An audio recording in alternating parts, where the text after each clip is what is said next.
Hello, good morning friends. Myself Jatin Dave from Asapura School and welcome all of you once again. We are going to continue lesson number 5 data handling and this is our fourth continue video with a basic concept. इस video के अंदर हम कुछ definition कुछ concept को clear करने जा रहे हैं। जैसे कि फर्स्ट वन है ऑब्जर्वेशन। ऑब्जर्वेशन क्या है? Numerical information is called the observation. जो न्यूमेरिकल इंफॉर्मेशन हमारे पास आती है इसे ऑब्जर्वेशन करते हैं। फॉर एग्जांपल आपने 7th स्टैंडर्ड के अंदर एनुअल एग्जाम में सब्जेक्ट वाइज कितने मार्क्स ऑब्टेन किए हैं? यस, मैं आपसे पूछ रहा हूँ सब्जेक्ट वाइज आपको कितने मार्क्स मिले हैं एनुअल एग्जाम में? हाँ, आपको रिपोर्ट कार्ड तो मिला था ना? यस, ऑफ कोर्स मिला था। तो इसमें देख लीजिए आप। तो ये जो इन्फॉर्मेशन है सब्जेक्ट वाइज, फॉर एग्जांपल मान लो कि मैथ्स में आपको 67 मिले, सोशल में 42 मिले, सोशल साइंस में 78 मिले, इंग्लिश में आपको 65 मिला, गुजराती में आपको 72 मिला, हिंदी में आपको 78 मिला। तो ये जो इन्फॉर्मेशन है numerical information is called the observation. Okay, दूसरा डाटा। अब डाटा क्या है? The collection of the observation is called the data.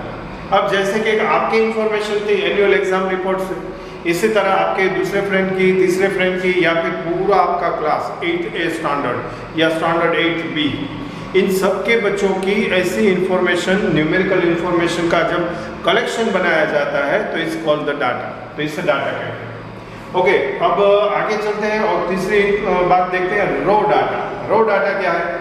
The collection of observation gathered initially is called the raw data.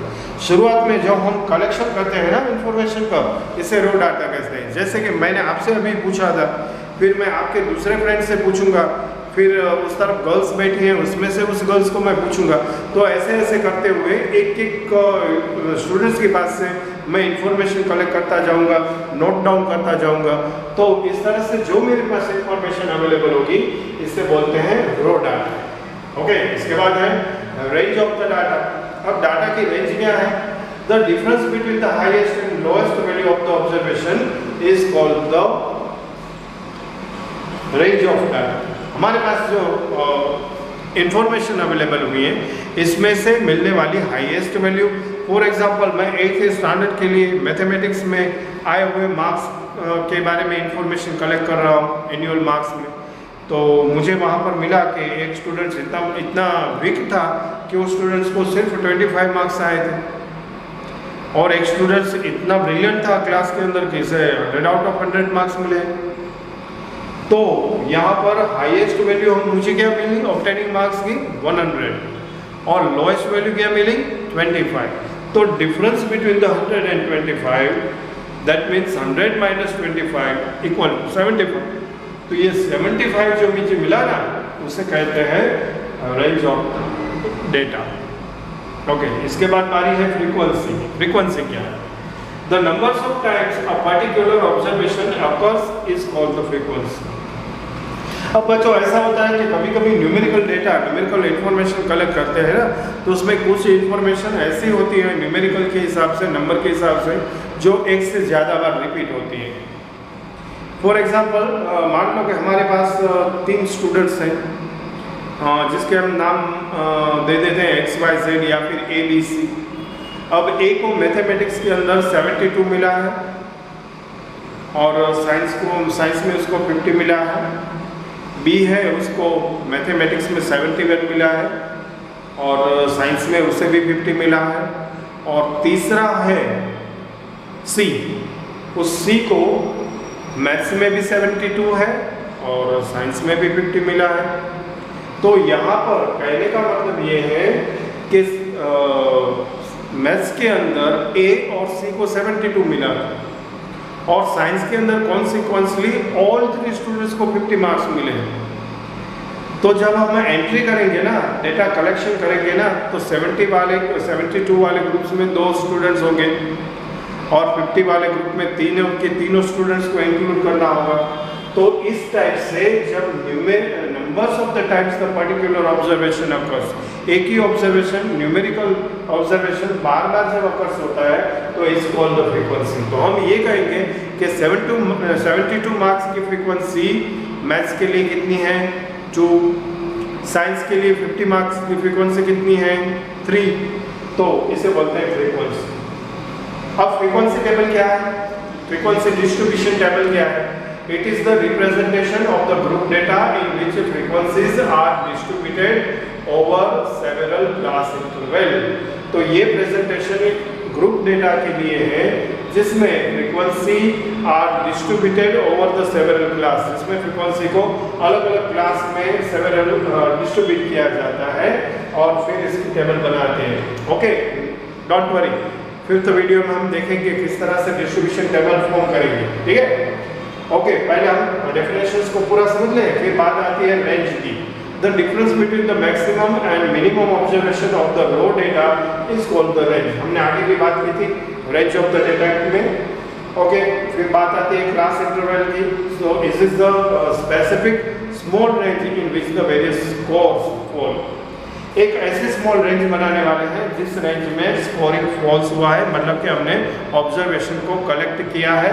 ऐसी एक छोटी सी रेंज जिसे, या छोटा सा ग्रुप जिसे हम कहेंगे क्लास इंटरवल। जैसे कि क्लास इंटरवल के लिए हम डिसाइड करते हैं कि चलो भाई 100 मार्क्स का जो पेपर था उस 100 मार्क्स के पेपर में जिसको 51 से लेकर 60 मार्क्स तक आए हैं वो सारे खड़े हो जाओ, और फिर बॉयज़ गर्ल्स को काउंट करके हम बोर्ड के सामने लिख देंगे कि 51 to 60 number of students, marks obtaining 51 to 60 between 51 to 60 and number of students is equal to 7। तो इसका मतलब ये हुआ कि यहाँ पर जो क्लास इंटरवल था वो क्लास इंटरवल क्या था 51 से लेकर 60 तक, और इसमें कितनी फ्रीक्वेंसी थी 7। Okay, last part, class sizes. The difference between the upper and the lower class limits is called the width or the class size of the class interval। अभी जो मैंने बात की ना कि हमने ग्रुप बनाया 51 से लेकर 60 का, तो इसमें 51 है उसे बोलते हैं lower value of the class, और 60 है उसे बोलते हैं अपर वैल्यू ऑफ द क्लास। तो इन दोनों के बीच में जो डिफरेंसेस है 60 एंड 51 के बीच में, मतलब कि 60 माइनस 51, तो इस डिफरेंस को बोलते हैं size of the class. Okay dear students, तो ये कुछ डेफिनेशन थे जो हमने आपके सामने रखे। प्लीज़ इसे नोट डाउन करिए, और नोट डाउन करने के साथ साथ फिर से रिवाइज करते रहिए हमने क्या क्या एग्जाम्पल इस डेफिनेशन को समझने के लिए आपको दिए हैं उसे। ओके, कौन कौन सी डेफिनेशन थी? पहली थी observation, numerical information is called the observation. दूसरी थी data, the collection of the observation is called the data. तीसरी थी raw data, a collection of observation gathered initially is called the raw data.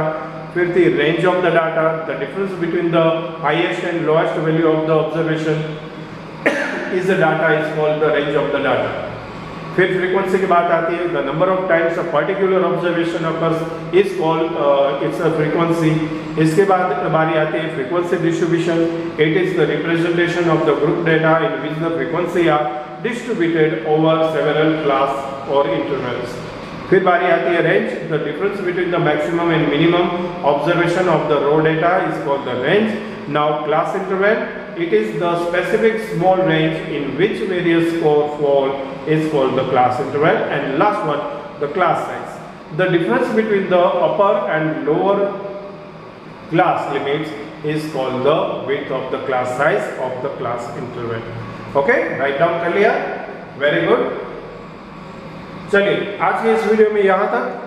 सारी के सारी इंफॉर्मेशन आपको अच्छी तरह से रिमेंबर करनी है और समझ लेना है, क्योंकि नेक्स्ट 2 वीडियोस में अब हम क्या करेंगे, फ्रीक्वेंसी डिस्ट्रीब्यूशन टेबल्स बनाएंगे, अलग अलग इंफॉर्मेशन और जो हमें इंस्ट्रक्शन दी जाएगी इसके हिसाब से। तो इस वीडियो में यहाँ तक, आपका फिर से एक बार धन्यवाद कर लें। Thank you very much and bye bye.